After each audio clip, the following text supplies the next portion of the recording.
দেবলীনার ঠিক করা পাত্রের সঙ্গে বিয়ের পিঁড়িতে বসা মাত্রই এবার বিশাল বড় এক বিপদের আশঙ্কা করতে শুরু করে দিল দীপালি পিসি। হ্যাঁ বন্ধুরা, ভিডিওটা লাইক দিয়ে দেখতে থাকুন। যে মুহূর্তে কিনা অবশেষে শুভদৃষ্টির সময় চলে আসে এবং সময় চলে আসা মাত্রই যখন দীপালিকে বারবার করেই বলা হয় যে এবার তো ঘোমটাটা সরাতে হবে, কারণ এবার তো শুভদৃষ্টি, এবার তো বরকে নিজে পান পাতাটা সরিয়ে চেহারাটা দেখাতে হবে। ঠিক সেই মুহূর্তে দীপালি ঘাবড়ে যায় এবং দীপালি বলতে থাকে যে সর্বনাশ করেছে, এবার আমাকে এই বিপদের হাত থেকে কে রক্ষা করবে?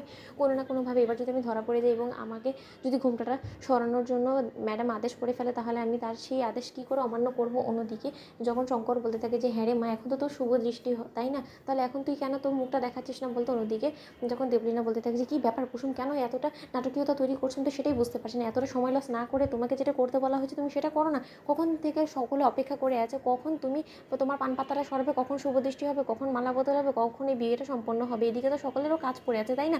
সকলেরও তার গোটা রাত জুড়ে তোমার এই বিবাহ সম্পন্নের আশায় বসে থাকবে না তাই না? অন্যদিকে এই কথা বলা মাত্রই যখন ইন্দ্রাণী বলতে থাকে যে আচ্ছা কুসুম, তোমার কি কোনো রকম কোনো শর্ত আছে এই বিয়েটার জন্য? তুমি কি কোনো মতে চেহারাটা দেখাতে চাও না, এটাই কি তোমার শর্ত? আমার তো তোমাকে দেখে তাই বেশ মনে হচ্ছে, তুমি হয়তো বা বড্ড বেশি লজ্জা পেয়ে গেছো তাই তো? আচ্ছা ঠিক আছে, পুরোহিত মশাই একটা কাজ করুন, আপনার আর ওর চেহারা দেখানোটা নিয়ে এসব নিয়ে নাই সিন ক্রিয়েট করুন। ও যখন দেখাতে চাইছে না, ও যখন পান পাতা সরাতে চাইছে না, ঘুমটা সরাতে চাইছে না, তাহলে বরঞ্চ ওকে আর এসব নিয়ে ফোর্স করতে হবে না। এর পরবর্তী যা কিছু আচার অনুষ্ঠান আছে সেই সব কিছু আপনারা পালন করা শুরু করে দিন। অন্যদিকে যখন দেবলীনা বলতে থাকে যে হ্যাঁ পুরোহিত মশাই, আর দেরি করে লাভ নেই, কারণ এই মেয়ের নাটকীয়তা শেষ হবে না এবং এই নাটকীয়তার জন্য আরও অনেক কিছু দেরি হয়ে যাবে।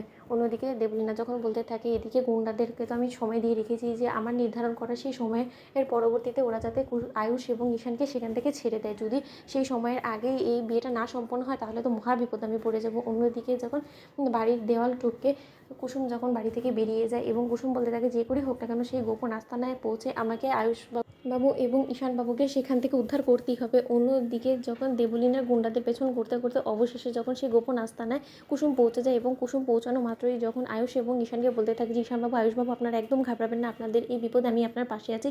অন্যদিকে ঈশান বলতে থাকে যে তুমি এখানে কী করছো বলো তো? আজ তো তোমার বিয়ে, ওই দেবলীনা বদমাইশি মেয়েটা তো তোমাকে বিয়ের আসরে পৌঁছে দেওয়ার ব্যবস্থা করে ফেলেছে এবং আমরা যাতে কোনো মতেই তোমার বিয়েটা না আটকাতে পারি তার জন্য আমাদেরকে জিম্মি করে রেখেছে।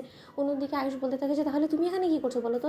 ওদিকে গিয়ে বিয়েটা বন্ধ হয়ে গিয়েছে। ঠিক সেই মুহূর্তে কুসুম বলতে থাকে যে না না, এখন এসব কথা বলার বিন্দুমাত্র কোনো রকম কোনো সময় নেই। ওদিকে বিয়ের পিঁড়িতে দেবলীনা ম্যাডামের ঠিক করা সেই পাত্রের সঙ্গে কনে বসেছে, কিন্তু কনে ছদ্মবেশে সেখানে আমার জায়গায় বসেছে দীপালি পিসি। দীপালি পিসিকে অনেকভাবে রিকোয়েস্ট করার পর সে রাজি হয়েছে এই কর্মকাণ্ডটা করতে। তার জন্য আর বেশি সময় লস করা যাবে না, কারণ এর পরবর্তীতে দীপালি পিসির ওপরে ঘোর বিপদ চলে আসতে পারে। কারণ দীপালি পিসি কতক্ষণই বা ঘুমটার আড়ালে নিজের চেহারাটা আড়াল করে রাখবে বলুন তো? কখনো না কখনো তো অবশ্যই তাকে সে নিজের চেহারাটা দেখাতেই হবে। তখন কিন্তু ইন্দ্রাণী ম্যাডাম কোনো মতেই তাকে রক্ষে দেবে না। তার জন্য তাকে বিপদের হাত থেকে রক্ষা করার জন্য আমাদের সেখানে পৌঁছতে হবে। তোমাদের লাইক এবং শেয়ার করে সাবস্ক্রাইব করতে ভুলো না।